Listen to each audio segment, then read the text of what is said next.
कहानी की शुरुआत में दो बच्चे खेल रहे थे। उन्हें खिड़की से गुजरती उन डरावनी चीजों का अंदाजा नहीं था। दरअसल दुनिया में वायरस फैलने की वजह से सभी लोग जॉम्बी बनते जा रहे हैं। जॉम्बी वायरस 6 सालों से फैला हुआ था, फिर भी भाई बहन किसी तरह इस वीरान विला में जिंदा बचे हुए थे। ये कोई नहीं कर सकता था। उनके सामने आने वाले खतरे उनकी कल्पना से कहीं ज्यादा थे। एक दिन एक जोड़ा विला में आया और जिम ने हाथ में खिलौना बंदूक लिए उनका स्वागत किया। उस आदमी ने तुरंत पूछा, तुम्हारे माता पिता कहाँ हैं? जिम की खामोशी देखकर वह मुस्कुराया और बोला, अगली बार मिलते हैं। उस रात जिम और उसकी बहन ने सारे दरवाजे और खिड़कियां बंद कर दी। अपने साथियों के साथ घूमते हुए कई जॉम्बी बाहर खड़े थे, किसी भी पल विला में घुसने के लिए तैयार। सुबह शांति से हुई और जिम ने मैगजीन देखी। ऐसा लग रहा था कि यह कोई साधारण खिलौना बंदूक नहीं थी। जैसे ही भाई बहन हमेशा की तरह बाहर खेल रहे थे, कल वाला पिकअप गाड़ी फिर आ गया। इस बार आदमी का रवैया और भी सख्त था और उसने फिर पूछा, तुम्हारे माता पिता कहाँ हैं? जिम ने झूठ बोला कि वे शहर में सामान लेने गए हैं, लेकिन ऐसी चाल दो बड़ों को कैसे बेवकूफ बना सकती थी। महिला ने जानबूझकर मुस्कुराते हुए कहा कि यह जगह शहर से कई घंटे की दूरी पर है और वे जिम और उसकी बहन की उनके माता पिता के लौटने तक रक्षा कर सकते हैं।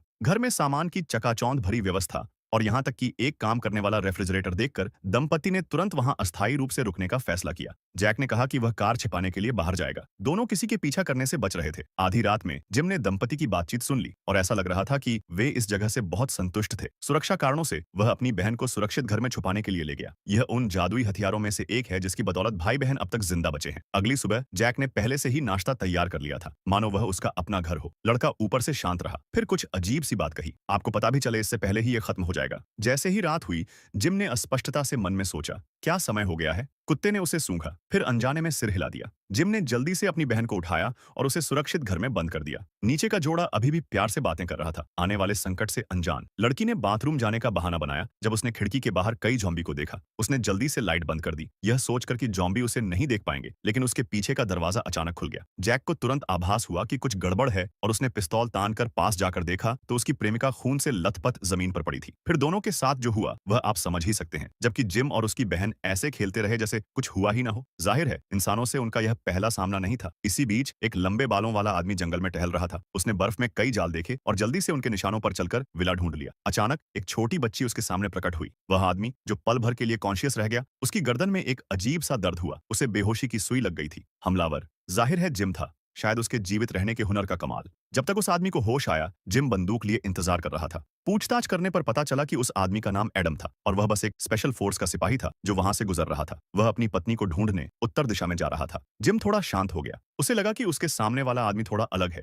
उसे उसका खाना और दवा नहीं चाहिए थी, बस अपने हथियार वापस चाहिए थे। जिम ने मौके का फायदा उठाते हुए एक शर्त रखी कि एडम विला के लिए बिजली पैदा करने में मदद करे। एडम थोड़ा उत्सुक हुआ, तुम्हारे माता पिता कहाँ गए? इस बार जिम ने झूठ नहीं बोला। उसने बताया कि उसके पिता एक वैज्ञानिक थे और लंबे समय से गायब हैं और उसकी माँ सुरक्षा ब्यूरो की एक एजेंट थी। वह कुछ दिन पहले एक मिशन पर गई थी और जल्द ही वापस आ जाएंगी। एडम थोड़ा शांत होकर अपने सामने लगे ट्रेडमिल को देखने लगा। एडम ने कहा, हे भगवान, मैंने कभी नहीं सोचा था कि यह विला वास्तव में बिजली पैदा करने के लिए दौड़ने का उपयोग करता है। अचानक एक झोंबी धीरे धीरे खिड़की से बाहर चला आया। एडम ने बिना सोचे समझे उसने डिस्कस उठाया और बाहर भाग गया और जॉम्बीज पर हमला कर दिया। जॉम्बी से छुटकारा पाने के बाद एडम अपने पूरे शरीर में खून से लथपथ वापस आ गया। जिम चिल्लाया कि वह उसे क्यों मारना चाहता था। ये सभी विशेष बुलेट प्रूफ ग्लास हैं, चाहे कितने भी जॉम्बी हों, वे अंदर नहीं जा सकते। हालांकि एडम को डांटा गया था, लेकिन उसे भाई बहन पर तरस आया, इसलिए उसने घर को बिजली से चार्ज करने के लिए ट्रेडमिल पर चलने लगा। रात शांति से बीत गई और एडम लगभग थकान से गिर पड़ा। जिम की बहन आई, उसके चारों ओर कई बार चक्कर लगाया, चिल्लाई, बहुत बदबू आ रही है, स्विंगल, और भाग गई। डैन नहाने के लिए बाथरूम में गया, जहां उसकी बहन ने सोच समझकर उसे एक हेयर पिन दिया। जिम पहले ही विला से जा चुका था। हर सुबह वे चारों ओर लगे जालों की जांच करता था, जिससे एक जॉम्बी पकड़ा गया था। विला में नाश्ता करने के बाद एडम जिम की मां के वर्कशॉप पर गया। तस्वीरों के अलावा मेज पर कार की चाबियां भी रखी थीं। एडम तुरंत गैरेज की ओर गया, लेकिन कार खराब हो चुकी थी। कोने में एक कमरा उसकी नजर में आया। उसे औजारों का कमरा समझकर एडम अंदर जाने ही वाला था, लेकिन जिम, जो इंस्पेक्शन से लौटा था, उसे सख्ती से रोक दिया।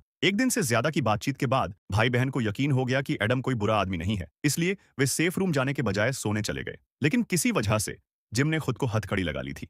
भोर होते होते एडम की नींद बाहर कदमों की आहट से खुली। जिम फिर से निरीक्षण पर निकला था। वह फिर से कल वाले जाल में फंसा हुआ जॉम्बीज को देखने गया था। जिम सोच ही रहा था कि क्या करे, तभी एडम अचानक आ गया। एडम को लगा जॉम्बी जिम की मां है और उसे छुड़ाने में उसकी मदद करने ही वाला था, लेकिन जिम ने बंदूक दिखाकर उसे रोक दिया। एडम गुस्से से वापस लौटा। विला में लौटकर उसने औजारों वाला कमरा खोला, जिसे जिम ने कल खोलने से मना किया था, और अंदर एक कंबल बिछा हुआ पाया। दीवारें भयानक खरोंचों भरी पड़ी हुई थी, जिससे अंदाजा लगाया जा रहा था कि जॉम्बी यहीं रखे गए थे। इससे एडम का शक और पुख्ता हो गया। तभी बाहर एक कार की आवाज सुनाई दी। वहां एक और जिंदा बचा हुआ हुआ व्यक्ति आ पहुंचा था। उसके इरादे साफ तौर पर बुरे थे। वे बंदूकें तानकर विला के चारों ओर चक्कर लगा रहा था। निहत्था एडम बिना किसी जल्दबाजी के कोई कदम उठाने की हिम्मत नहीं जुटा पाया। निगरानी से लौट रहा जिम बस दूर से देख सकता था। उसकी बहन दूसरी मंजिल की खिड़की पर खड़ी हाथ हिला रही थी। जैसे ही लुटेरा उन्हें ढूंढने ही वाला था, एडम अचानक प्रकट हुआ और उसे छुपा दिया। जिम ने राहत की सांस ली। दरवाजे और खिड़कियां बंद पाकर लुटेरा चला गया। इस घटना के बाद जिम का एडम पर भरोसा और भी बढ़ गया और उसने तुरंत हथियार लौटा दिया। एडम को लगा कि अब जाने का समय हो गया है, लेकिन उसे एक अजीब सी हिचकिचाहट महसूस हुई। तभी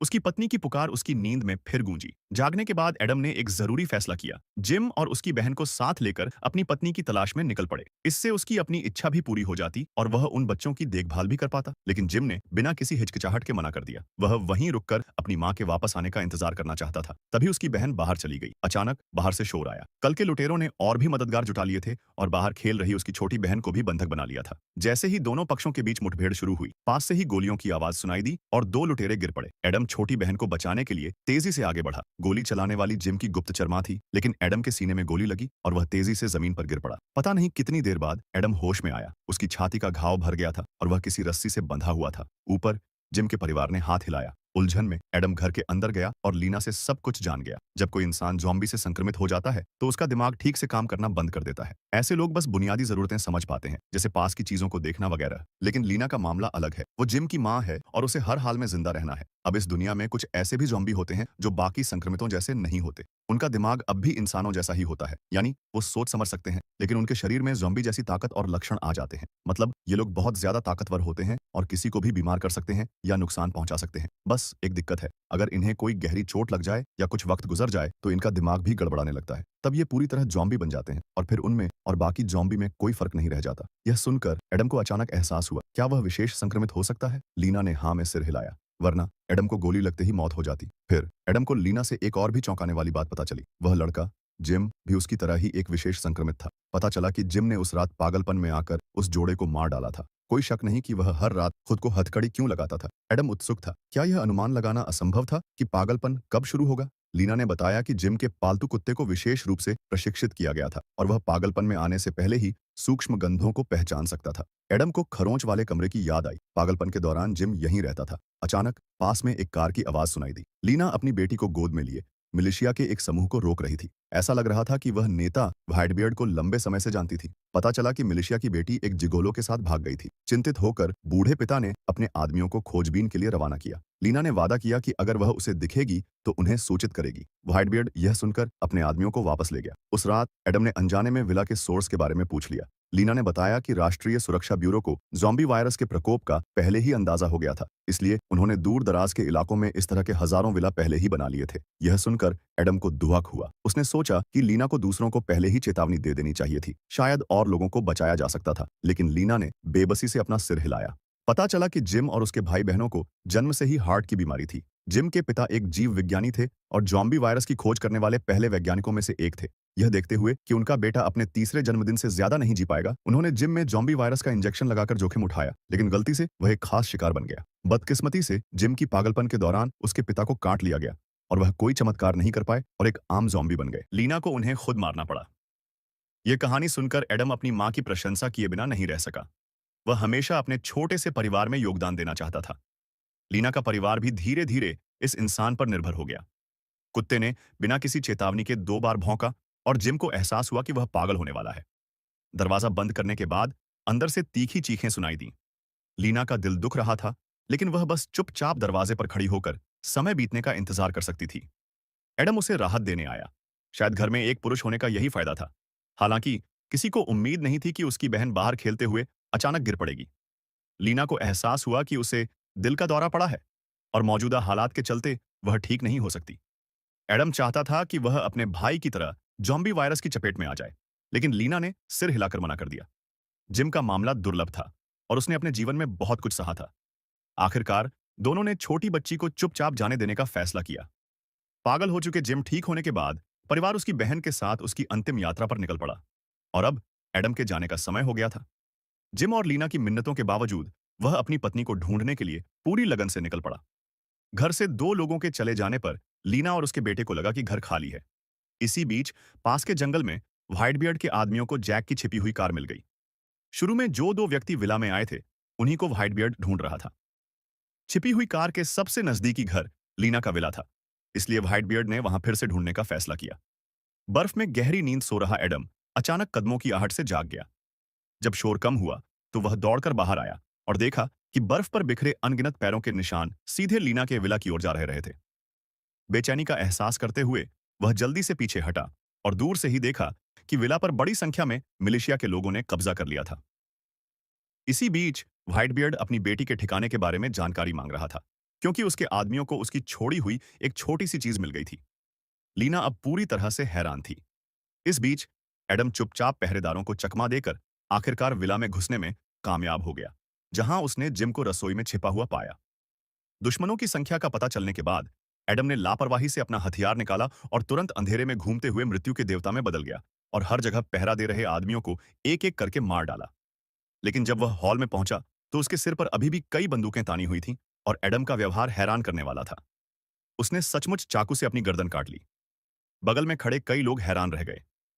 केवल लीना ही एडम के इरादे को समझ पाई और चुपचाप जिम के साथ हॉल से बाहर निकल गई। और निश्चित रूप से एडम को पूरी तरह से पागलपन की स्थिति में पहुंचने में ज्यादा समय नहीं लगा। वह एक न हारने वाला बलवान की तरह था और उसने तुरंत कई दाढ़ी वाले आदमियों को मार गिराया। हालांकि इस बार लीना ने उसे पहले से नहीं बांधा था, इसलिए वह अपने बेटे के साथ ही विला से भाग सकी। एडम की दहाड़ ने आसपास अनगिनत जॉम्बी को भी आकर्षित किया। जब एडम अगले दिन उठा तो विला जॉम्बी से तहस नहस हो चुका था। उसे मेज पर लीना का छोड़ा एक पत्र मिला। पता चला कि माँ और बेटा उत्तर की ओर चले गए थे। अगर किस्मत में उनका फिर से मिलना हुआ तो वह फिर से साथ में रहेंगे। एडम मुस्कुराया और अपनी बहन की पसंदीदा गुड़िया उठाई, उसे अपनी पीठ पर लादकर उत्तर की ओर चल पड़ा। और मूवी यहीं समाप्त होती है।